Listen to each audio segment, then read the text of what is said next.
Hello everyone, welcome to seek study smartly. मैं हूं बलजिंदर सिंह। एक बार फिर से आप लोगों का मेरे यूट्यूब चैनल के ऊपर स्वागत करता हूं। डियर फ्रेंड्स, जिस तरीके से आपको सबको पता है कि मैंने पेपर 2 और पेपर 1 फ्री के अंदर स्टार्ट कर रखा है, मेरे यूट्यूब चैनल के ऊपर जुड़ जाएं। सीक स्टडी स्मार्टली 3S के नाम से मेरा यूट्यूब चैनल है, ये आपको लोगो मिलने वाला है मेरे यूट्यूब चैनल के ऊपर।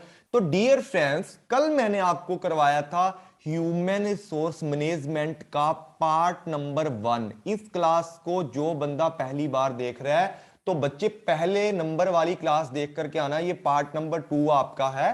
तो भाई ये जितनी भी क्लासेज आपस के अंदर लिंक करेंगी, सारी की सारी पार्ट नंबर 1 है, पार्ट नंबर 2 है। देखो, ज्यादा डीप अंडरस्टैंडिंग के लिए आपको पार्ट नंबर 1 पहले देखना होगा, फिर पार्ट नंबर 2 पे आप शिफ्ट हो सकते हैं। तो आज की क्लास के अंदर क्या करने वाले हैं, इवेल्युएशन जो आपका होता है, इवोल्यूशन ऑफ किसका, कंसेप्ट ऑफ एचआरएम का। ठीक है, तो इवेल्युएशन टीचिंग का याद आ रहा है, तो evolution of concept of HRM की बात करेंगे। साथ की साथ इंपॉर्टेंस क्या रहने वाली है एचआरएम की, और ऑब्जेक्टिव्स क्या रहने वाले हैं हमारे पूरे के पूरे एचआरएम के। तो डियर फ्रेंड्स, जल्दी से जल्दी क्लास को लाइक शेयर जरूर कर दें।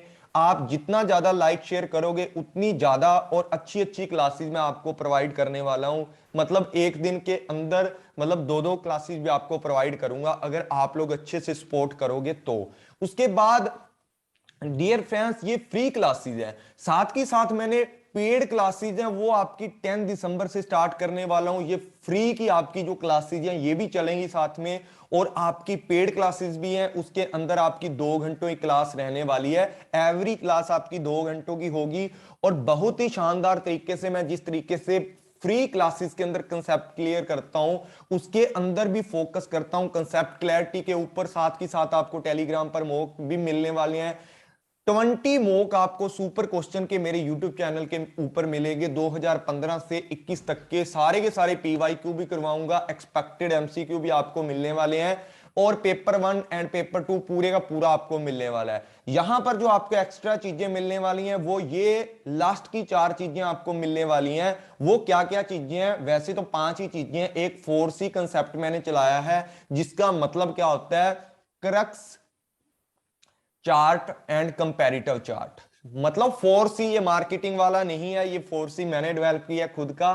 तो यहां पर आपको ये 4 चीजें और मिलेंगी, साथ में 4C मिलेगा, टिप्स एंड ट्रिक्स है, वन लाइनर है, सुपर स्ट्रेटजी है, एक्स्ट्रा डाउट सेशन भी आपको यहां पर मिलने वाले हैं। कि आपके अगर डाउट हैं किसी भी तरीके के, तो आपको वीक में एक या एक महीने में 2 क्लासेस आपको मिलने वाली हैं। पूरे के पूरे आपके डाउट है यहां पर क्लियर किए जाएंगे। तो भाई 2022 के लिए रेडी हो जाएं सब लोग, क्योंकि आपको पता है आज का जो आप लोगों का नोटिफिकेशन था, एनटीए वालों का जो नेट का एग्जाम होता है, यूजीसी वाले जो कंडक्ट करवाते हैं, और सॉरी एनटीए कंडक्ट करवाता है, यूजीसी का जो नेट का एग्जाम है ना, वो अभी कंपलसरी कर दिया है पीएचडी के लिए। अगर आपको पीएचडी में जाना है या किसी जॉब लगनी है प्रोफेसर की, तो भाई ये चीज आपको बीट करनी पड़ेगी। डियर फ्रेंड्स, जल्दी से जल्दी रेडी हो जाए, मैं एक भी दिन आपका खराब नहीं करूंगा। कल भी मैंने पेपर 1 की क्लास डाली थी दिसंबर 1 को, आज दिसंबर 2 है, आज भी पेपर 1 की क्लास मैंने डाली, और पेपर 2 की क्लास कल भी एक डाली थी एचआरएम की, आज भी डाल रहा हूं। तो जल्दी से जल्दी लाइक कर दे क्लास को, कमेंट कर दें, और ये बेल आइकन देखो खुद बोल रहा है आपको कि जल्दी से जल्दी बेल आइकन दबा लें, सब्सक्राइब कर लें, और शेयर जरूर कर दिया करो, ताकि औरों का भी फायदा हो जाए। इसी क्लासेस की आपको मेरे YouTube चैनल के ऊपर तो सारी की सारी आपको क्या मिलने वाली हैं, सारी की सारी क्लासेस फ्री के अंदर मिलने वाली हैं। और पीडीएफ्स के लिए आप मेरा टेलीग्राम चैनल ज्वाइन कर सकते हो। ये मेरा टेलीग्राम चैनल है, जो भी क्लासेस मैं डेली पढ़ाता हूं इसके ऊपर आपको मिलती हैं। तो स्टार्ट करते हैं आज की क्लास को। Evolution of concept of HRM की बात करते हैं। देखो, एचआरएम आपको कल बताया था मैंने, जब कल वाली क्लास थी, कि एचआरएम जो हमारा सिस्टम है ना, धीरे धीरे डेवलप हुआ है। मतलब अभी भी ये डेवलप की कंडीशन के ऊपर है, मतलब एम्बरिंग हो रही है इसकी अच्छे से। मतलब ये है कि जब पहली बार जो कंसेप्ट निकला था एचआरएम का, सबसे पहले एचआरएम को या ह्यूमन को क्या माना जाता था, अब धीरे धीरे क्या माना जाता है, तो धीरे धीरे काम चलता जा रहा है। यहां पर सबसे पहले नंबर वाला अगर कंसेप्ट है वो आपका कोमोडिटी कंसेप्ट होता है। लेबर वाज जो आपकी regard as the commodity to the, मतलब जिस तरीके से आप किसी चीज को बोट करते हो या सोल्ड करते हो वो उस तरीके से माना जाता था पहले। जितनी भी आपकी ह्यूमन चीजें हैं उनको माना जाता था कि भाई जिस तरीके से हमारी अलग चीजों को हम लोग खरीदते और बेचते हैं ना, उसी तरीके से ह्यूमन को पहले माना जाता था। जब पहले का जो कंसेप्ट था उसको कॉमोडिटी कंसेप्ट बोला जाता है। मैचिंग के अंदर बच्चे आपके क्वेश्चन बन सकते हैं कंसेप्ट से, तो भाई एचआरएम का बहुत ही इंपॉर्टेंट पार्ट रहता है आपके एग्जाम के अंदर। कई बार तो एचआरएम भर दिया जाता है, कई बार टैक्स भर दिया जाता है, तो हर चीज को डीपली करना पड़ेगा। तो कॉमोडिटी कंसेप्ट की अगर बात की जाए तो यहां पर एक वस्तु के तरीके से आपको माना जाता है, किसको, जो आपकी लेबर है उसको। Wage were based on demand and supply. जो वेज है आपकी वो किसके ऊपर डिसाइड की जाती थी, demand and supply of the human and resource. जो भी आपके ह्यूमन रिसोर्स है एचआर है, मतलब अगर तो आपको इजीली जो ह्यूमन पर्सन है आपके काम करने के लिए मिल जाते हैं, उस टाइम पर यदि आपको इजीली मिल जाते हैं तो आपकी जो सप्लाई है वो ज्यादा है, क्योंकि इजीली मिल जाते हैं सप्लाई ज्यादा है। जिस तरीके से आज के टाइम की अगर बात की जाए, हर बच्चा पढ़ के बैठा है, हर बच्चा पीएचडी के लिए जा रहा है, हर बच्चा एमकॉम करके बैठा है या पोस्ट ग्रेजुएशन करके बैठा हुआ है, लेकिन उनको जो काम है बेरोजगारी बढ़ती जा रही है। मतलब सप्लाई आपके ह्यूमन की ज्यादा है। हर बच्चा ये बोलता है कि मुझे 20,000 रुपये महीने के भी मिल जाए ना, मैं अच्छे से काम कर लूंगा आपके साथ, मुझे 20,000 की जॉब भी मिल जाए, मैं सेटिस्फाई हूं उस चीज के अंदर, क्योंकि काम नहीं मिल रहा, ऊपर से लॉकडाउन है। तो सप्लाई है जो ह्यूमन सोर्स की बच्चे यहां पर ज्यादा है और डिमांड है वो कम है, क्योंकि सारे का सारा जो सिस्टम है आजकल अगर आपको पता हो डिजिटल सिस्टम किया जा रहा है। डिजिटल किया जा रहा है तो आपको पता है डिजिटल के अंदर लोगों की कम जरूरत पड़ती है, सब कुछ आप ऑनलाइन रूप से हैंडल कर लेते हो। मतलब मशीनरी वाला काम है आजकल ज्यादा हो चुका है, एक बंदा ही हैंडल कर लेता है जिस चीज को 10 लोग हैंडल करते हैं। मतलब मशीनें जो 10 लोग काम करते थे, आजकल एक ही बंदा मशीन के साथ वो पूरा 10 लोगों जितना काम कर सकता है। और जब कॉमोडिटी कंसेप्ट था उस टाइम पे क्या था भाई, उस टाइम पे जो गवर्नमेंट थी did very little to the protect, जो प्रोटेक्शन थी आपकी वर्कर्स की वो ना के बराबर थी, वेरी लिटिल थी, वेरी लिटिल थी, बहुत थोड़ी थी। ठीक है, थोड़ी थी, इसका मतलब यह हुआ कि उस टाइम पर जो आपका पूरे का पूरा सिस्टम था ना लेबर का, उसको क्या माना जाता था कि ये भी एक कमोडिटी है, इसको परचेज करके बेचा जा सकता है। मतलब इस तरीके का काम होता था। और जो इसकी वेज वगैरह थी वो आपकी डिमांड एंड सप्लाई के ऊपर क्या करती थी, उसके अकॉर्डिंग ही, उसके ऊपर ही जो आपकी वेज थी डिसाइड होती थी। उसके बाद बात करते हैं नंबर 2 का जो कंसेप्ट आया एचआरएम, जो कंसेप्ट था नंबर 2 पे जो कंसेप्ट आया वो आपका कंसेप्ट आया द फैक्टर ऑफ, जो प्रोडक्शन कंसेप्ट की बात करते हैं, labour like any other factor of production. भाई यहां पर वो मानने लग गए, मतलब जो भी मैनेजर थे या मैनेजमेंट थी वो ये मानना स्टार्ट कर गई थी कि भाई जिस तरीके से आपकी मनी है, मनी के बिना आप किसी भी तरीके का जो कच्चा माल है नहीं ले सकते हो, रॉ मटेरियल जो नहीं परचेज कर सकते।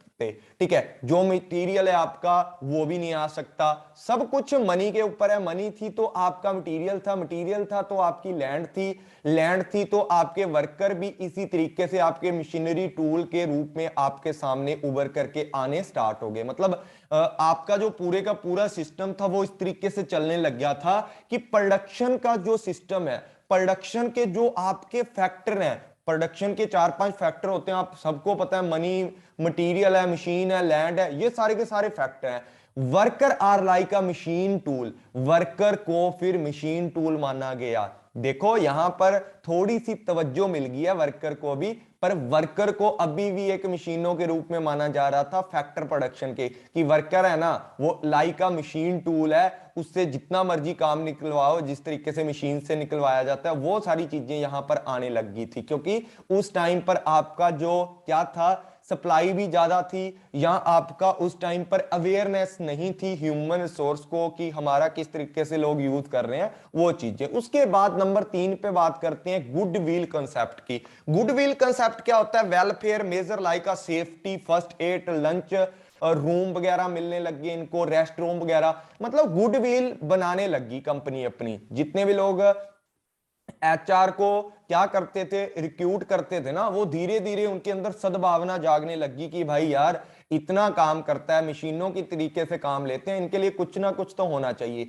तो वहां पर क्या हुआ, आपका एक गुडविल को बढ़ाने के लिए कि हमारी कंपनी क्या कर रही है भाई, अपने जितने भी वर्कर है उनकी सेफ्टी का ध्यान रख रही है, फर्स्ट एड का ध्यान रख लिया, लंच रूम का ध्यान रख लिया है, ठीक है, जो रेस्ट रूम है वो दे रही है, पॉजिटिव इंपैक्ट डालना स्टार्ट कर देती थी ये वाली चीज आपके ह्यूमन के ऊपर।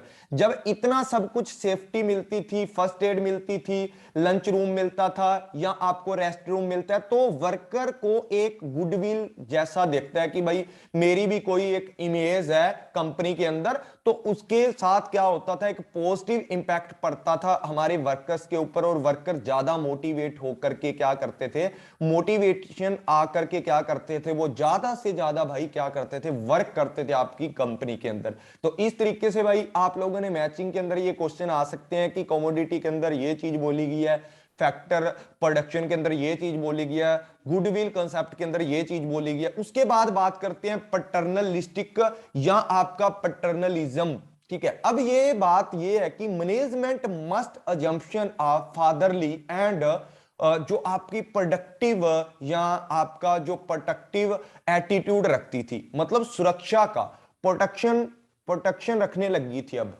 मतलब पैटर्नलिस्टिक का मतलब क्या होता है भी, आपके जिस तरीके से आप अगर माता पिता, आपके माता पिता आपका ध्यान रखते हैं, दैट इज कॉल्ड, ऐसा लगा लो कि आपके मम्मी पापा आपका जिस तरीके से ध्यान रखते हैं, पैटर्नलिज्म के अंदर भी वैसा ही ध्यान रखना पड़ता था। यहां पर क्या होता था, कर्मचारियों को सिर्फ बेनिफिट नहीं प्रोवाइड किए जाते थे, बट यहां पर जो सेटिस्फैक्शन होती है ना, वो भी देनी स्टार्ट कर दी थी। कि बच्चे जिस तरीके से आप जिद करते हो कि मम्मी फोन लेना है, मम्मी फोन लेना है, मैंने तो एप्पल का फोन लेना है, मैंने तो गेम लेनी है, मैंने ये खरीदना है, मैंने वो खरीदना है, मुझे स्कूटी चाहिए। लड़कियों का होता है ना आजकल कि मम्मी मुझे तो स्कूटी चाहिए, और लड़कों का क्या होता है, भाई मुझे तो नया लैपटॉप चाहिए, या मुझे गेम चाहिए, सब कुछ, या मुझे नई बाइक चाहिए। तो इस तरीके से जिस तरीके से आपके मम्मी पापा आपकी जो नीड्स हैं, आपकी जो वांट्स हैं, जो आप चाहते हो आपके पेरेंट्स आपका पूरा करते हैं, यहीं पर भी वही बात है कि आपकी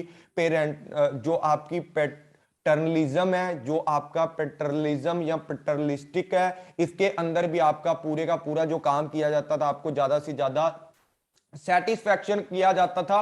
और साथ ही साथ आपको जिस तरीके से आपके मम्मी पापा आपकी सुरक्षा करते हैं, वही आपका जो मतलब प्रोटेक्टिव एटीट्यूड आपके लिए रखा जाता था एम्प्लॉइज के लिए। उसके बाद अगर बात करें यहां पर ह्यूमिटेरियन, मतलब ह्यूमनिज्म लगा लो या ह्यूमनिटेरियन, ह्यूमनिटेरियन मानवीय अवधारणा का कंसेप्ट आया था, जिसके अंदर क्या था, उत्पादन, जो भी आपका उत्पादन की क्षमता को सुधारा जाता है, to improve productivity, physical social and psychological need to the worker must be met. यहां पर ना पूरा और पूरा ध्यान रखा जाता था ह्यूमनिज्म का।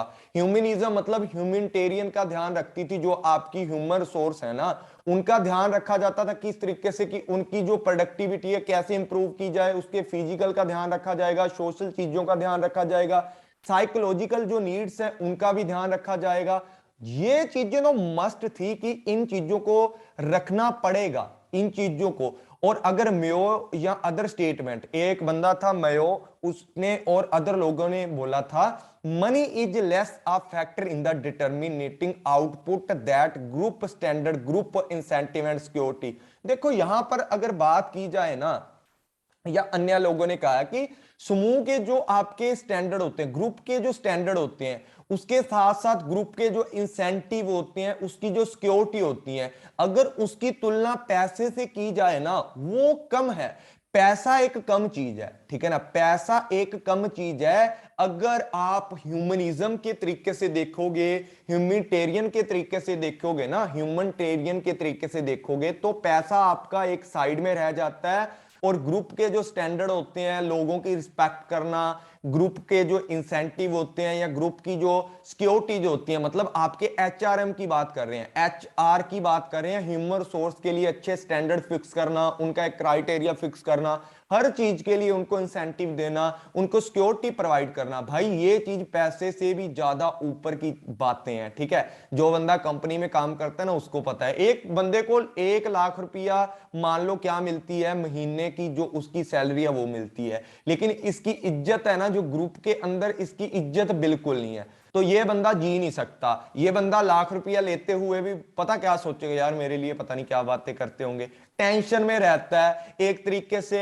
मतलब फोर्सफुली इसका दिमाग वहां चला जाता है। अगर एक बंदे को अच्छा इंसेंटिव दिया जा रहा है, सिक्योरिटी दी जा रही है, उसको रिस्पेक्ट दी जा रही है, वो बंदा ज्यादा खुश रह सकता है अगर उसकी जो पेमेंट है 30,000 भी होगी महीने की। तो ये इतना डिफरेंस होता है इन चीजों के अंदर।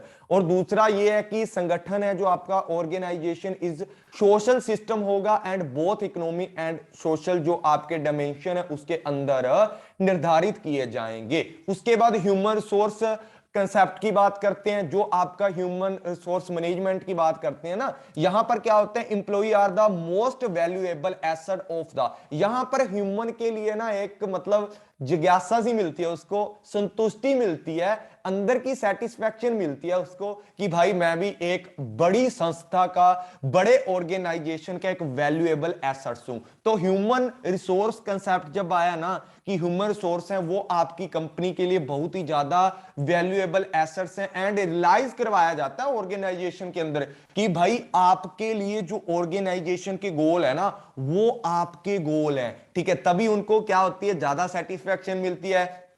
ज्यादा सेटिस्फैक्शन मिलेगी तो उससे क्या होगा, ज्यादा से ज्यादा वो क्या होंगे, मतलब इंप्रेस होंगे तो आपकी कंपनी के अंदर अच्छे से काम करेंगे। इस तरीके से आपका एवोल्यूशन ऑफ एचआरएम चलता रहा। उसके बाद इमर्जिंग की बात करते हैं कि उभरती हुई अवधारणा जो आज के टाइम में चल रही है, जो करंटली सिचुएशन के अंदर चल रही है, वो है कर्मचारियों को क्या किया जाता है, पार्ट माना जाता है progress of the company. Company के प्रोग्रेस के लिए क्या माना जाता है, इंप्लॉइज जितने भी आपके कर्मचारी होते हैं उनको क्या माना जाता है, कंपनी की जो प्रोग्रेस है या उनका एक कंपनी के पार्ट के रूप में एक्सेप्ट किया जाता है। They should have feeling that organisation is there on, उनको फीलिंग दिलाई जाती है। तभी तो आजकल काम करते हैं लोग भाग भाग के कि मेरी कंपनी मेरी कंपनी, मेरी कंपनी के अंदर आओ, मैं आपको अच्छे प्रोडक्ट दिलाऊं।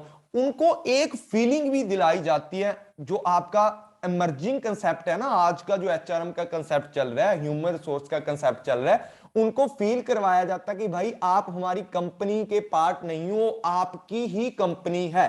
ये चीजें उनको बताई जाती हैं टू दिस एंड।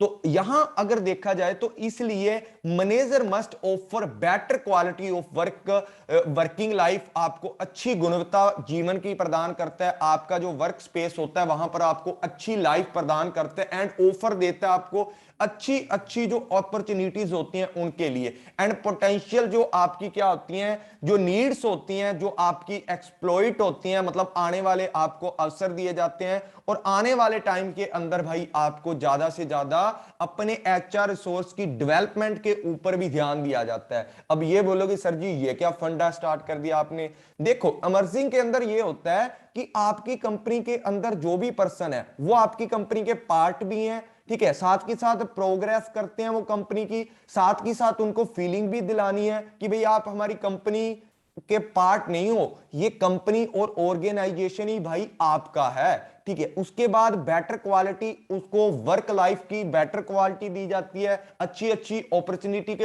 ऑफर दिए जाते हैं। पोटेंशियल जो उनकी आशाएं होती हैं या उनके जो अवसर होते हैं या उनके जो काम करने का सिस्टम होता है उसको exploit there the potential fully, आने वाले टाइम के अंदर अच्छे अच्छे उनको अवसर भी देते हो। साथ के साथ ना जो कंपनी के अंदर काम कर रहा है उनको यह बोला जाता है भाई तेरी कंपनी है, तेरे को विकसित किया जाएगा, विकास किया जाएगा, तू अच्छे से अपना जो पूरे का पूरा तेरे अंदर मतलब पावर है, तेरे अंदर जो भी तेरा मोटिवेशन है सारे का सारा हमारी कंपनी के ऊपर लगा दे, हम तेरी ही कंपनी है भाई तू। इसलिए उसको आजकल विकसित भी किया जाने लगा है। तो इस कारण पूरे का पूरा जो आपका एचआरएम है वो पूरे का पूरा धीरे धीरे डेवलप हो चुका है। उसके बाद यहां पर बात करते हैं, यहां पर वेथर एंड डेविस दो लोग हैं, इनके अकॉर्डिंग जो आपका क्लासिफिकेशन है ऑब्जेक्टिव हम पढ़ने वाले हैं। यहां पर देखो, जब ऑब्जेक्टिव की बात करते हैं ना, यहां पर एक बंदा था वेथर, ठीक है, एक बंदे का नाम लिख देता हूं हिंदी में वेथर, और एक बंदे का नाम था हमारा डेविस, ठीक है, एक बंदे का नाम था डेविस, ठीक है, वेथर एवं डेविस, ठीक है। ये दो लोगों ने मिलकर के क्या किया भाई, क्या किया, चार तरीकों के कंसेप्ट दिए, चार तरीके के जो ऑब्जेक्टिव है ना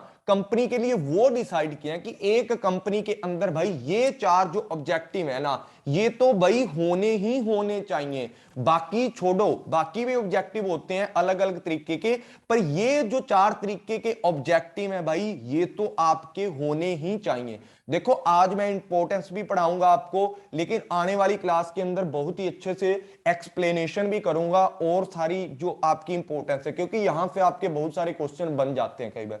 ऑर्गेनाइजेशनल ऑब्जेक्टिव की अगर बात की जाए, ऑर्गेनाइजेशनल ऑब्जेक्टिव के अंदर क्या होता है, ऑर्गेनाइजेशन की अगर बात की जाए, जहां पर क्या होता है, human resource management does not work independently. देखो, ह्यूमन रिसोर्स मैनेजमेंट है वो पर्सन के बिना कैसे काम करेगी, ठीक है ना, ह्यूमन के बिना आप काम कर सकते हो, कोई भी आपका पूरे का पूरा ऑर्गेनाइजेशन है वो एचआरएम के बिना काम नहीं कर सकता अकेला, क्योंकि एचआरएम के अंदर क्या किया जाता है, पूरे का पूरा जितना भी सिस्टम होता है ना, no organisation can achieve their objective या its objective without human resource. Human resource के बिना ना ही कंपनी के ऑब्जेक्टिव अचीव किए जा सकते, ना ही ह्यूमन रिसोर्स को सेपरेशन करके कंपनी के ऑब्जेक्टिव या इंडिपेंडेंटली काम नहीं किया जा सकता।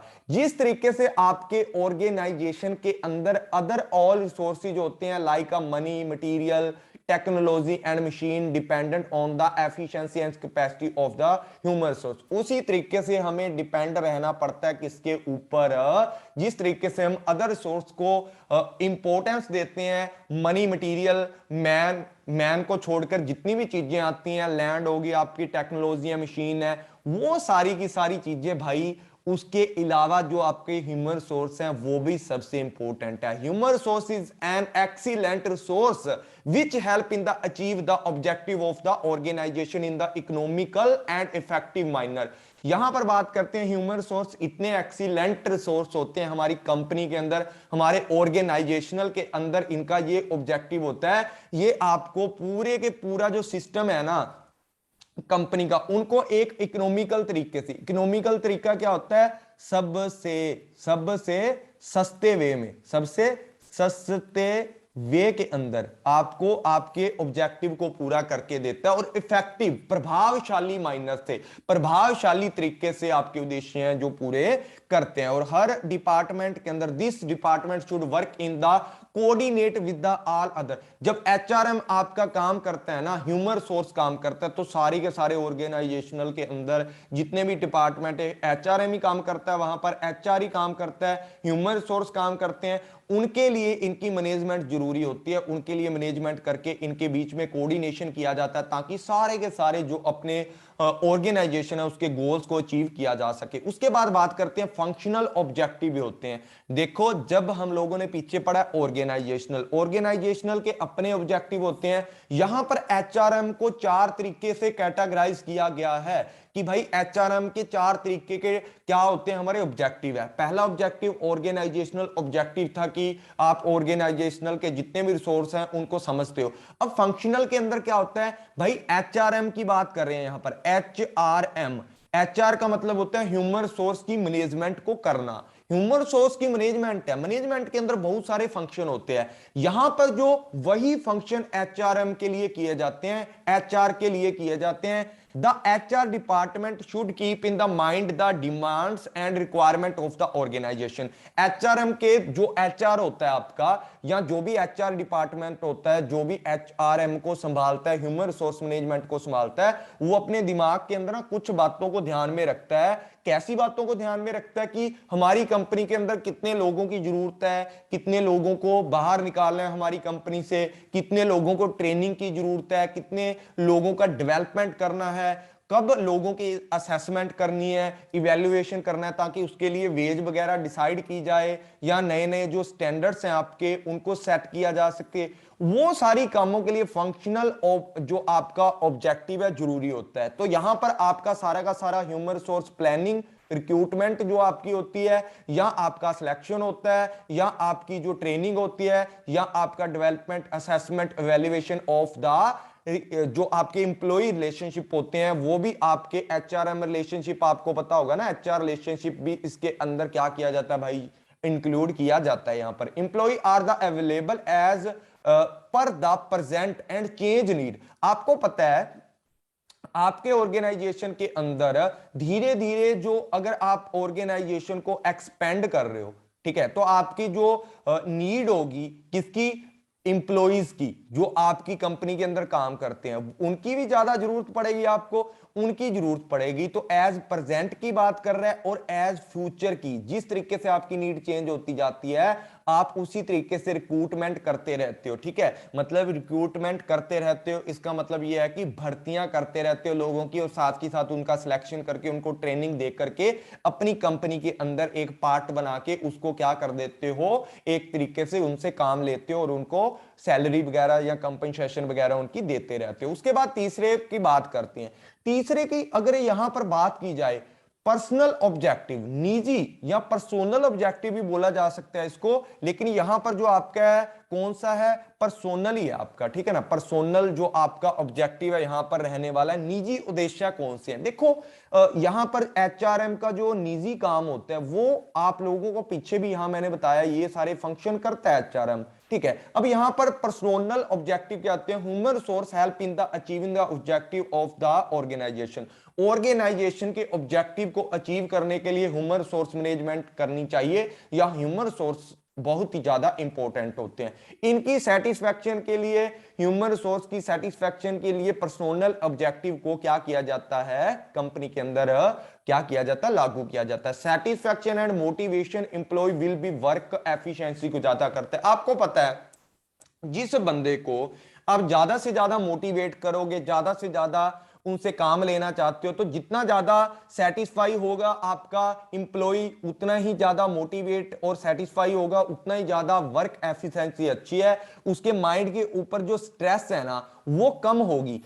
स्ट्रेस कम होगी तो क्या होगा भाई, स्ट्रेस कम होने से क्या होगा, आपके जो ऑब्जेक्टिव है आसानी से वो अचीव कर पाएंगे। जितना भी वर्क आप लोगों ने दिया होता है ना ह्यूमन को, तो वो आसानी से कंप्लीट कर पाएंगे जब उसके माइंड पे स्ट्रेस ही नहीं है। इसके लिए उनको सेटिस्फाई करना पड़ता है, उनको मोटिवेट करना पड़ता है टाइम टू टाइम। ये सारी बातें इसके अंदर इंक्लूड की जाती है। The organisation should take care of the training and development, career planning and educate compensation need of the employ. यहां पर एक बहुत ही अच्छी लाइन लिखी गई है कि ऑर्गेनाइजेशन इसकी भी परवाह करता है, किसकी केयर करता है, टेक केयर ऑफ द, धीरे धीरे जितने भी लोग हैं आपकी कंपनी में, जिसको भी जरूरत है किस चीज की, ट्रेनिंग की जरूरत है उसको ट्रेनिंग देता है, जिसको डेवलपमेंट की जरूरत है उसको डेवलपमेंट के लिए भेजता है, जिसकी करियर प्लानिंग भी करता है कि आने वाले टाइम में भाई आपको एचआरएम बिठाना है, सीधा आपको मैनेजर बनाना है, तो भाई आप लोगों को क्या करना पड़ेगा, वहां पर ट्रेनिंग और डेवलपमेंट दोनों चीजें देने के साथ साथ उसको अच्छी कंपनसेशन, अगर उससे काम ज्यादा ले रहे हो तो भाई कंपनसेशन भी देनी पड़ेगी, एक साफ सुथरी कंपनसेशन। या आपको उन चीजों का ध्यान रखना पड़ेगा कि भाई बंदे को तो सुबह से लेकर, सुबह के 8 बजे से लेकर रात के 8 बजे तक चूस देते हैं हम लोग, लेकिन बीच में उसको थोड़ा आराम देना, उसकी अच्छे से देखभाल करना, सारी की सारी चीजें आती हैं। टाइम पर उनको टी वगैरह प्रोवाइड करना, उनको खाने के लिए ब्रेक देना, सारी की सारी जो पर्सोनल ऑब्जेक्टिव के अंदर वो सारी चीजें आती हैं। साथ ही साथ आपकी ट्रेनिंग, आपका डेवलपमेंट, आपका करियर प्लानिंग, आपका एडुकेट कंपनसेशन, ये सारी जो नीड्स होती हैं एक एम्प्लॉय की होती हैं, और इसको मेंटेन करके रखना, to maintain and motivate to the human resource in the organisation, it is very important to take care the fulfilment of the personal objective को भी फुलफिलमेंट करना पड़ता है, ताकि भाई आपके जितने भी ऑब्जेक्टिव है ऑर्गेनाइजेशन के उनको आसानी से अचीव किया जा सके। इतना ही पर्सोनल ऑब्जेक्टिव आपका बोलता है। पर्सनल ऑब्जेक्टिव या पर्सनल ऑब्जेक्टिव है ये, ठीक है, निजी मतलब पर्सनल ऑब्जेक्टिव आपका बोल रहा है। उसके बाद अगर बात करें एक सोशल ऑब्जेक्टिव की भी बात की जाती है। सीधी सी अगर आपको बात बताऊं आप लोगों को पता है सोशल के अंदर क्या क्या सारी चीजें आती हैं। सोशल के अंदर एचआरएम में आपका जो एचआर है, आपका एचआर मतलब ह्यूमन रिसोर्स है, उनको एवरी ऑर्गेनाइजेशन का पार्ट माना जाता है। जिस तरीके से आपको नीड होती है कि भाई आपके बच्चों को एजुकेशन दी जाए, आपका हेल्थ का ध्यान रखा जाए, आपके एंटरटेनमेंट का ध्यान रखा जाए, उसी तरीके जितने भी आपकी कंपनी के अंदर एचआर काम कर रहे हैं ना, उनको भी वही सेम टू सेम नीड की जरूरत हो, मतलब उनकी भी नीड होती है। It is expected the organisation will be human resources the ethical manner, आपकी रिस्पॉन्सिबिलिटी बनती है with which will not be benefit of the organisation but also the society के अंदर भी आपको आपको पता है कि ह्यूमन रिसोर्स हैं जो कंपनी के अंदर लोग काम करते हैं, वही तो डील करते हैं आपकी सोसाइटी के साथ। जो एचआर आपकी कंपनी में काम करते हैं, अगर एचआर आपके संतुष्ट होंगे, उनको अच्छे से सैलरी मिलेगी, उनका अच्छे से एजुकेशन होगी उनके बच्चों की, उनको कोई ना किसी प्रकार की स्ट्रेस ना होगी, तो वही लोग आपके सोसाइटी के साथ लिंक बढ़ाते हैं आपके। मतलब ऐसा लगा लो वो एथिकल रूप से काम करेंगे, आपके पूरा जो लेबर मैनेजमेंट रिलेशन है वो भी आपको देखना पड़ेगा, साथ के साथ जो ह्यूमन आपके लोग हैं वो आपके पब्लिक रिलेशनशिप बनाते हैं, वहां पर भी आपको फायदा होगा। अगर आप लेबर के साथ अच्छी मैनेजमेंट रिलेशनशिप बना के रखते हो, उनका वेलफेयर का ध्यान रखते हो, सेफ्टी का ध्यान रखते हो, रिस्पेक्ट करते हो लॉ ऑफ नेशन की, जो भी आपकी कंपनी है वो लॉ के अकॉर्डिंग जो भी आपके मतलब कंज्यूमर के लॉ बने हैं, सॉरी एचआरएम के लिए लॉ बने हुए हैं ना, जो भी आपके जितने भी इंप्लॉइज के लिए लॉ बने हुए हैं, उनके वेजिस के लिए लॉ बने हैं, उनकी अगर आप nation respect of the law of the nation करते हो अगर आप, तो वहां पर आपको भी फायदा होता है कि आपकी जो भी एम्प्लॉयमेंट आपके पास काम कर रही है, उनके एक्टिविटी की रिस्पॉन्सिबिलिटी बनती है कि आप उनको अच्छे से देखो और वो भी आपके लिए अच्छे से काम करना स्टार्ट कर देती है। ठीक है, appropriate restriction are the impose by the government in the case of organisation fail utilise in. यहां पर अगर बात करें ना, सरकार के द्वारा भी बहुत सारी चीजें आपके ऊपर लागू की जाती हैं एचआरएम के लिए, उनको भी ध्यान में रखना पड़ता है। यहां पर ये थे चार आपके वेथर और किसके द्वारा, डेविस के द्वारा, जो चार तरीके के आपके ऑब्जेक्टिव थे। उसके बाद हम और ऑब्जेक्टिव पढ़ते हैं। एचआरएम का ऑब्जेक्टिव होता है, हेल्प करता है आपके जितने भी गोल होते हैं कंपनी के उसको कंप्लीट करने के लिए। ठीक है, to employ the skill and ability of the workforce efficiently, efficient तरीके से वर्क करता है। अगर आप अच्छे से ह्यूमन रिसोर्स की मैनेजमेंट करते हो तो आपका अच्छे से आपकी कंपनी के अंदर जो वर्क सिस्टम है, वर्क फोर्स है, आपकी अच्छे से काम करेगी। उसके बाद to the provide objective within will training will motivate to the, यहां पर जो आपका एचआरएम है आपके लोगों को साथ के साथ वेल ट्रेंड करे, वेल मोटिवेट करे, ताकि आपके ऑर्गेनाइजेशन है उसके अच्छे से जो भी ऑब्जेक्टिव है कंप्लीट किए जा सके। पर यहां पर well trained and well motivate करना पड़ता है एम्प्लॉइज को। To increase employ job satisfaction and self actualisation, यहां पर अगर बात करें तो आपकी जो जॉब सेटिस्फैक्शन है वो बहुत जरूरी होती है। एक इंप्लॉई अगर आपकी जॉब में काम कर रहा है ना, अगर उसको कम सैलरी भी दे रहे हो, अगर वो कम सैलरी के अंदर अच्छे से सेटिस्फाई है ना, तो अच्छे से काम करेगा। Stimuli employees to the realise their the potential, stimuli क्या होती है भाई, उनको टाइम टू टाइम एक्चुअल चीजें याद कराओ कि भाई आप तो हमारे ऑर्गेनाइजेशन के क्या हो, पार्ट हो। उनको ये चीज फील करानी है एक्चुअलाइजेशन के अंदर, सेल्फ एक्चुअलाइजेशन के अंदर स्टिमुली देनी है उनको, और स्टिमुली देते ही वो बंदा आपको पोटेंशियल रिस्पॉन्स करेगा, अच्छे से काम करेगा भाई वहां पर। उसके बाद अगर बात करें, यहां पर अगर बात करते हैं किसकी, to develop maintain a quality of work life भाई एचआरएम के अंदर बहुत लोग आपको पता है कि काम करते हैं, अच्छे से काम करते हैं, आपके लिए सारा दिन आपकी कंपनी के अंदर काम करते हैं, तो भाई उनकी जो लाइफ क्वालिटी है उनको थोड़ा सा सुधारा जाए,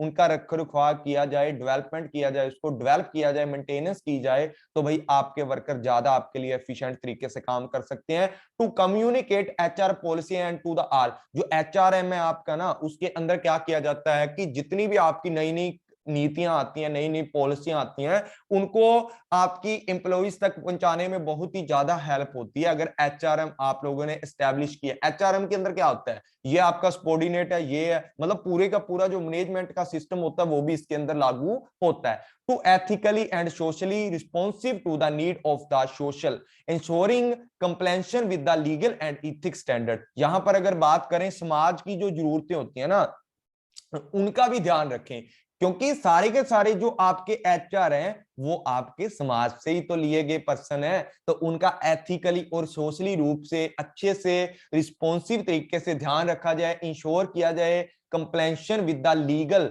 आप लीगल और एथिकल तरीके से उनके स्टैंडर्ड फिक्स करो, उनको अच्छे से सैलरी वगैरह उनकी प्रोवाइड करो, ताकि वो भी खुश, आप भी खुश, आपकी कंपनी भी तरक्की करेगी और उनकी भी ग्रोथ धीरे धीरे होगी।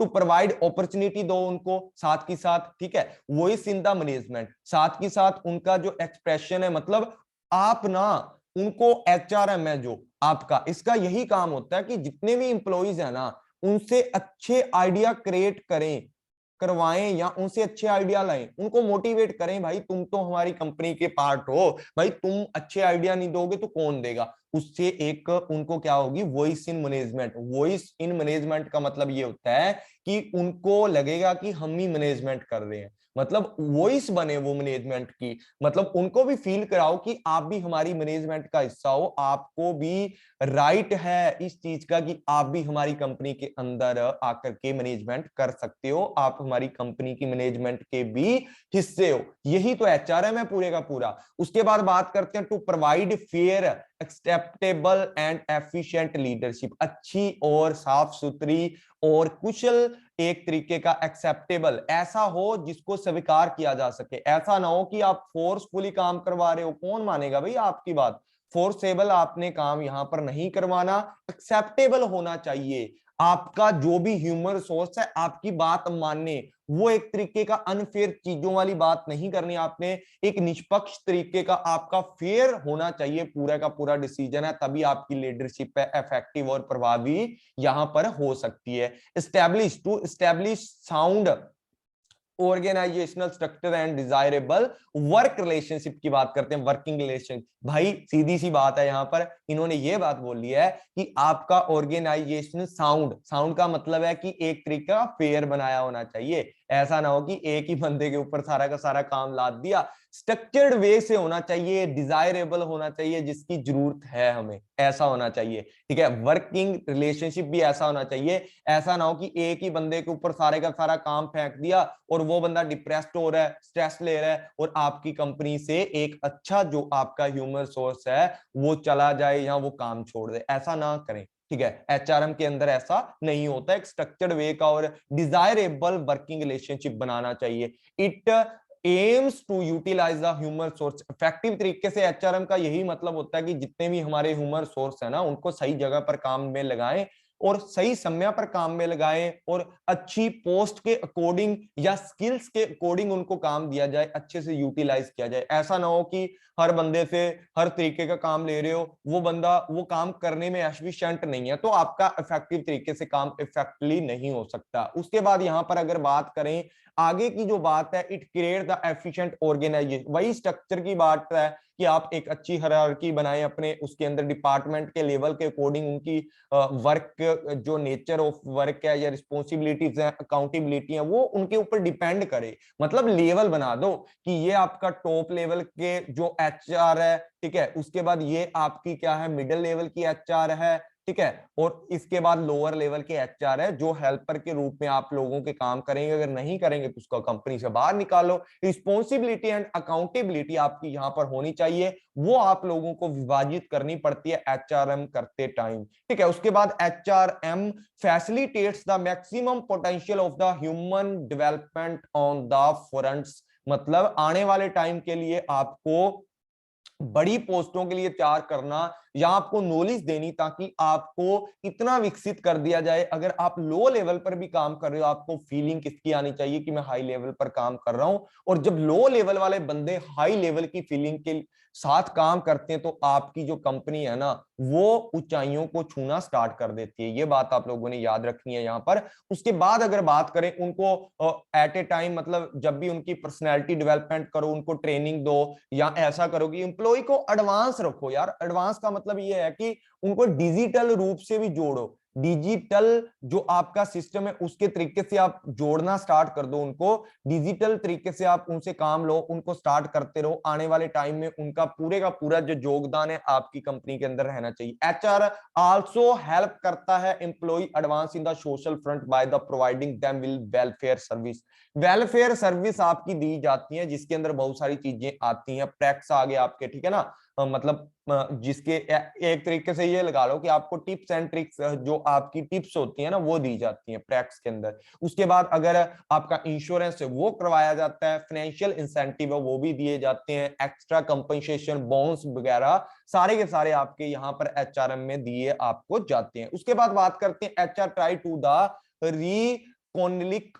रिकोनिलिक का मतलब ये होता है कि आपका संगठन अगर बदल रहा है तो उसके जो गोल्स हैं उसके अकॉर्डिंग आप सेट करो, लॉयल बना लो अपने एम्प्लॉइज को मोटिवेट कर करके संगठन के लिए। उनका जो मतलब ऐसा लगा लो कि आपका पूरे का पूरा जो संगठन है अगर उसके अंदर कोई बदलाव भी करते हो ना तो आपके लिए जो एम्प्लॉइज हैं वो वफादारी से फिर भी आपके काम करते रहे। ऐसा ना हो कि मेरे को ये पोस्ट से हटा दिया, मेरे को दूसरी पोस्ट पे लगा दिया और एम्प्लॉय आपके लिए अच्छा काम नहीं करा, ऐसा नहीं होना चाहिए। एचआरएम ऐसा आप करो कि आपके जितने भी सारे के सारे जो एम्प्लॉइज हैं वो रिमेन रहे, लॉयल रहे आपके लिए। उसके बाद बात करते हैं यहाँ पर देखो 22 मैंने ऑब्जेक्टिव ऐड करे हैं और 4 आपको दूसरे वाले करवाए हैं वेथर एंड डेविस वाले। टू हेल्प द ऑर्गेनाइजेशन के गोल हैं उनके तक पहुंचना चाहिए, ये तो मे बी ये वाला है, ठीक है, रीच तक है, मे बी ये दोबारा मैंने ऐड कर दिया होगा। और यहाँ पर पूरे का पूरा जो नहीं ये अलग है, ठीक है। यहां पर अगर बात की जाए skill and ability to the force efficiently, आप उनकी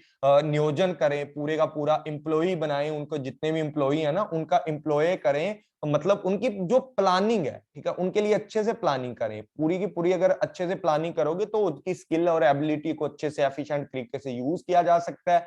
well trained and well motivate की बात करते हैं, फुलफिलमेंट, सेल्फ एक्चुअलाइजेशन, ये में भी दोबारा ऐड हो गया, चलो कोई बात नहीं है, ये भी मतलब आपके लिए इंपॉर्टेंट है। उसके बाद यहां पर बात करते हैं भाई इंपॉर्टेंट की, इंपॉर्टेंस क्या होती है। देखो अब तक ऑब्जेक्टिव पढ़ ले, इंपॉर्टेंस क्या होती है। अगर एचआरएम होगा तो इसकी एक महत्वपूर्णता क्या रहने वाली है हमारे ऑर्गेनाइजेशन के अंदर। तो भाई यहां पर जो हमारी इंपॉर्टेंस है वो क्या रहने वाली है। सबसे पहले बात करते हैं रिक्रूटिंग की, रिक्रूटिंग एंड ऑन बोर्डिंग की। भाई आपके लिए यहां पर क्या किया जाता है, अच्छी अच्छी भर्तियां निकाल करके अच्छे अच्छे जो इंप्लॉइज होते हैं उनको कैप्चर किया जाता है और अपनी कंपनी के अंदर लेकर के आया जाता है। उसके बाद उनकी मैनेजमेंट भी की जाती है। सर जी मैनेजमेंट के अंदर क्या आता है, जो मैंने आपको बताया था पोस्ट कार्ड की बात करते हैं, ठीक है। पोस्ट कार्ड, मैं तो देखो पोस्ट कोर भी होता है, एक होता है पोस्ट कार्ड। पोस्ट कार्ड मैंने अपने बीबीए की क्लास में सीखा था, आपको मे भी पहले मैनेजमेंट की क्लास में भी बताया होगा अगर आपने देखी है तो। डियर फ्रेंड्स अगर क्लास अच्छी लग रही है तो जल्दी से जल्दी लाइक कर दें, शेयर कर दें अपने फ्रेंड्स के साथ, कमेंट करके अपना फीडबैक दें। अगर ऐसी क्लासेस आपको और चाहिए तो अपना फीडबैक जरूर दिया करो, एक थैंक यू ही लिख दिया करो। आपके लिए इतना मतलब ज्यादा मैं आपके लिए क्या कर रहा हूँ, अच्छी अच्छी स्लाइडें दे रहा हूँ आपको, यार थोड़ा सोचा करो, ठीक है। यहाँ पर रिक्रूटिंग और ऑन बोर्डिंग की बात करते हैं, भर्ती की जाती है, भर्ती करके उनकी मैनेजमेंट भी की जाती है, उनका प्रबंधन भी किया जाता है। प्रबंधन करने का मतलब ये होता है यहाँ पर आपका प्लानिंग किया जाता है, ऑर्गेनाइजेशन किया जाता है, स्टाफिंग आपकी रिक्रूटिंग के अंदर आ गई है। उसके बाद मतलब ट्रेनिंग दी जाती है, ट्रेनिंग एंड डेवलपमेंट भी यहाँ पर किया जाता है। उसके बाद अगर बात करें helping with the basic need, यहाँ पर जो आपका एचआरएम होता है ना वो हेल्पिंग करता है बेसिक नीड के अंदर, बेसिक नीड आपकी पूरी करने के अंदर आपकी हेल्प करता है। अगर आप फ्री में घूम रहे हो तो अगर आप रिक्रूट कर ले हो कर सकते हो, अगर आपको 10,000 रुपये मिल रहा है ना तो मतलब आपकी जो बेसिक नीड है वो कंप्लीट हो जाएंगी और कंपनी की बेसिक नीड भी कंप्लीट हो जाएंगी। एचआरएम अगर आपने अच्छे से स्ट्रक्चर किया है, अच्छे से उसकी मैनेजमेंट कर रहे हो, एचआर अच्छे से बना रखा है, तो स्मूथर जो आपका कम्युनिकेशन है, टॉप लेवल है, ठीक है, उसके बाद मिडिल लेवल है या आपका लोअर लेवल है, इनके बीच का जो कम्युनिकेशन है वो अच्छे से होने लग जाता है जब आप एक अच्छा एचआरएम स्टैब्लिश करते हो, हर बंदे को उसकी रिस्पॉन्सिबिलिटी बताते हो। तो भाई समझ जाओ यहाँ पर स्मूथर कम्युनिकेशन आपका चल पड़ता है, कम्युनिकेशन का जो मतलब बैरियर होते हैं वो खत्म हो जाते हैं। उसके बाद यहाँ बात करते हैं एम्प्लॉइज बेनिफिट मिलते हैं, एम्प्लॉइज को बेनिफिट मिलते हैं, मैंने पीछे अभी पढ़ाया आप लोगों को यहाँ पर कि आपको फेरेक्स दिए जाते हैं, या आपको इंश्योरेंस दिया जाता है, फाइनेंशियल इंसेंटिव दिए जाता है, वो सारी चीजें इसके अंदर आती हैं। रिक्रूटमेंट एंड ट्रेनिंग की बात करते हैं कि यहाँ पर जो आपकी रिक्रूटिंग और ऑनबोर्डिंग है, उसी तरीके से आप ज्यादा से ज्यादा रिक्रूटमेंट करते हो। आने वाले टाइम के अंदर जो भी आपकी कंपनी के अंदर लोअर लेवल पे होते हैं उनको मिडिल लेवल पर शिफ्ट कर दिया जाता है, मिडिल वालों को टॉप पर शिफ्ट कर दिया जाता है, और कुछ लोगों को यहाँ पर रिटायरमेंट दे दी जाती है, और बाद में लोअर लेवल के लिए नई रिक्रूटमेंट करके नई ट्रेनिंग यहाँ पर दी जाती है। उसके बाद यहाँ पर अगर आपकी जो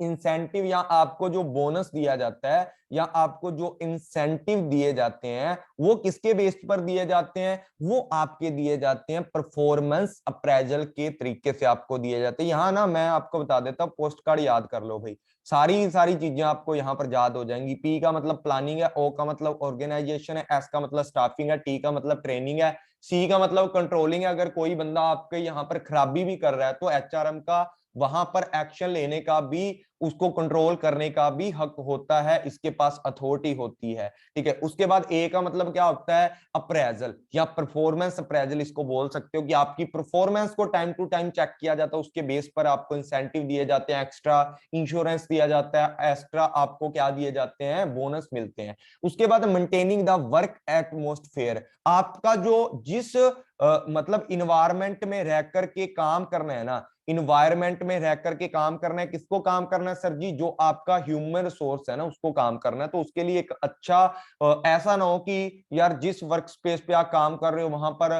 मतलब पूरी पूरी ऑक्सीजन नहीं आ रही। अगर आपका कोई ऐसा काम लगा लो कि आपका फायर वाला काम है, आग का काम है कोई, ठीक है, आग के अंदर आप लोहे को गर्म करते हो, वहां से नई नई चीजें क्या करते हो? आप बनाते हो, तो वहां पर आपका प्रॉपर ऑक्सीजन सिस्टम होना चाहिए। ऐसा ना हो कि लोग दम घुट कर ही मर जाए वहां पर जो आपकी एचआर काम कर रही है।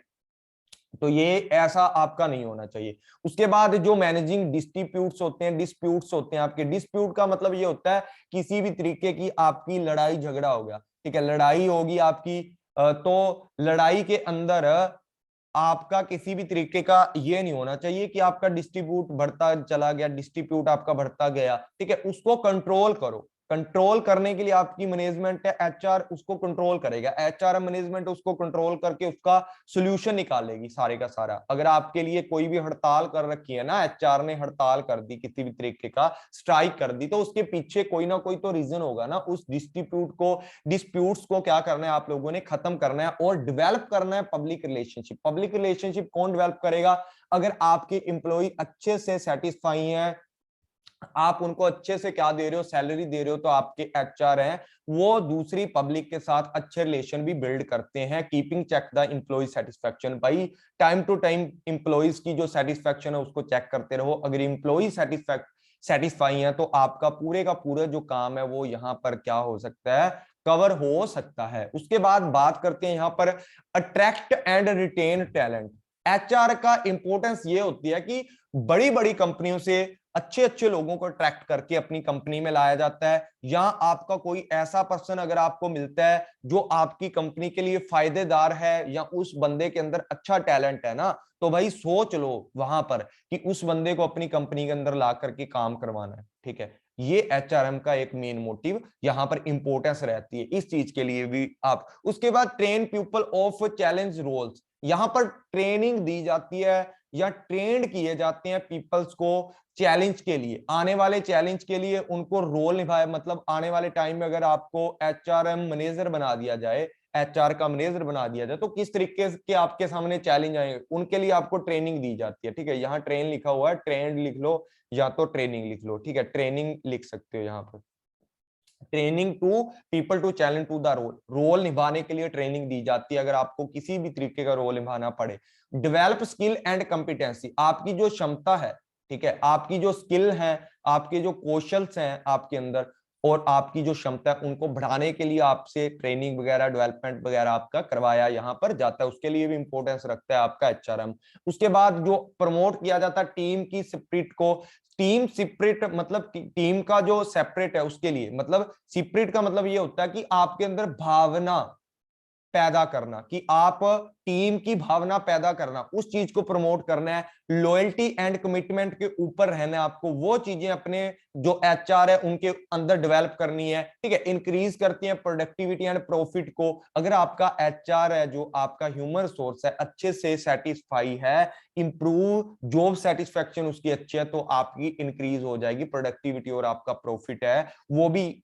जब आपको पता है काम अच्छे तरीके से करेगा, लोगों को इंस्पायर करेगा या लोगों को बोलेगा हमारी कंपनी से प्रोडक्ट खरीदो, इस तरीके से मेंटेन करेगा, तो भाई आपको पता है जॉब सेटिस्फेक्शन होगी किसी बंदे के पास तभी ऐसा काम करेगा। तब करेगा तो आपका प्रॉफिट भी इंक्रीज होगा। Enhance standard of the living, living के जो स्टैंडर्ड है उनको भी एनहेंस करना है, कि जो भी आपकी एचआर काम कर रही है उसको अच्छा वर्क स्पेस देना, उनको अच्छा सा लिविंग स्टैंडर्ड प्रदान करना, एक अच्छी फीलिंग दिलाना उनको। जनरेट एम्प्लॉयमेंट अपॉर्चुनिटी, एचआर का मतलब ये भी होता है कि आपकी कंपनी के अंदर नए नए वर्कों को स्टार्ट करके, नई नई चीजों को स्टार्ट करके, नई नई जो रिक्रूटमेंट है वो की जाए, और जिससे क्या होगा, आपकी एम्प्लॉयमेंट जनरेट होगी और लोगों को भी अवसर मिलेगा किसका, कंपनी में काम करने का। ग्रेटर ट्रस्ट एंड रिस्पेक्ट की बात करते हैं, ज्यादा से ज्यादा आपके एचआर को ऐसा बनाओ कि वो आपकी कंपनी के लिए एक तो लॉयल रहे, साथ के साथ अपनी कमिटमेंट पे भी रहें, आप भी अपनी कमिटमेंट पे रहो, और आप भी एचआर के लिए लोअर रहो, मतलब लॉयल्टी वाले बंदे रहो, साथ के साथ आप ट्रस्ट पैदा करो, रिस्पेक्ट दो उनको, तभी आपका ट्रस्ट बिल्ड हो सकता है उनके साथ। उसके बाद यहां पर और भी है, देखो ये लास्ट स्लाइड है आपकी, hire the right person for the job. आप ऐसे पर्सन को हायर करो, ऐसे पर्सन को भर्ती करो अपनी कंपनी के अंदर, ऐसे पर्सन को अपनी कंपनी के अंदर सिलेक्ट करो, जो आपकी सीट पड़ी हुई है या जो भी आपके डिपार्टमेंट के अंदर खाली जगह है उसको इस तरीके से भरो, ऐसे पर्सनों को वहां पर फिल करो जो आपकी कंपनी के लिए बहुत ही ज्यादा बेनिफिशियर हो या आपकी कंपनी के लिए एक राइट पर्सन हो। उसके बाद जो आपकी लो एट्रेशन की बात करते हैं, एट्रेशन रेट क्या होती है, अगर आप अपनी कंपनी के अंदर जितने भी पीपल्स लोग हैं या जितने भी आपके एम्प्लॉइज लोग हैं उनको अच्छे से सेटिस्फाई करोगे, लॉयल रखोगे, ट्रस्ट बनाकर रखोगे, उनकी रिस्पेक्ट करोगे, उनको एक अच्छा लिविंग स्टैंडर्ड दोगे ना, तो भाई आपकी कंपनी से वो कभी भी जाने वाले नहीं है, कभी नहीं जाएंगे, कभी नहीं जाएंगे, ठीक है। कभी नहीं जाएंगे तो मतलब आपका अट्रैक्शन जो रेट है, आपका अट्रैक्शन रेट आपका कम हो जाएगा, मतलब आपका जो टर्न टर्न रेट होती है ना जो एम्प्लॉइज की, कि कितने लोग छोड़ के गए हमारी कंपनी को, वो रेट भी आपकी लो हो जाएगी, जिससे कि आपकी कंपनी की क्या बनती है, गुड विल बनती है, ठीक है। गुड विल आपकी इंक्रीज होती है, ठीक है, उससे ही इंक्रीज होती है। Ensure people do their best, ये इंश्योर करो कि हर बंदा अपना जो काम है, एचआर ये इंश्योर करे कि जो भी अपना काम है अच्छे से करे। एचआरएम मैनेजमेंट का यही तो काम है कि राइट पर्सन को राइट जगह पर लगा करके उनसे एफिशिएंट तरीके से काम करवाना। डू देयर बेस्ट का मतलब ये है कि वो अपना बेस्ट दें, ऐसा काम उनको दें।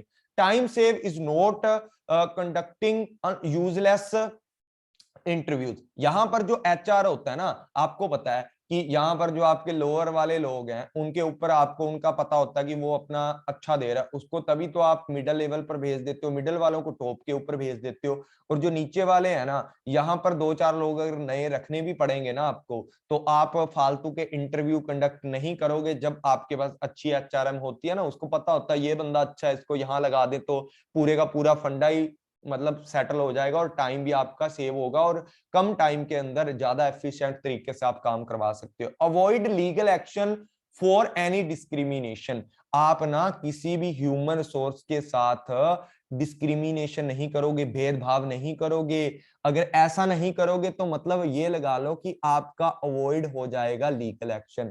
अगर आप ह्यूमन सोर्स के साथ गलत तरीके से व्यवहार करोगे तो ऐसा मान सकते हो कि आपके ऊपर लीगल एक्शन होगा, लेकिन अवॉइड करना है आपने ज्यादा से ज्यादा, डिस्क्रिमिनेशन को कम से कम करना है अपनी कंपनी के अंदर, ना के बराबर करना है। डिस्क्रिमिनेशन, नो डिस्क्रिमिनेशन आपने कंपनी के अंदर लागू करना है, उसके लिए एचआरएम का होना बहुत ही जरूरी यहाँ पर हो जाता है। Safety law are not ignoring, जो भी आपके लॉ के द्वारा बोला गया है ना कि ये जो आपकी कंपनी है भाई, आपकी कंपनी के अंदर जितने भी लोग काम कर रहे हैं ना उनकी सेफ्टी लॉ के अकॉर्डिंग ऐसी होनी चाहिए। ठीक है, जो भी आपके एचआर के लिए काम बने हुए हैं ना, रूल रेगुलेशन है, एक्ट बने हुए हैं, उनको फॉलो करना है।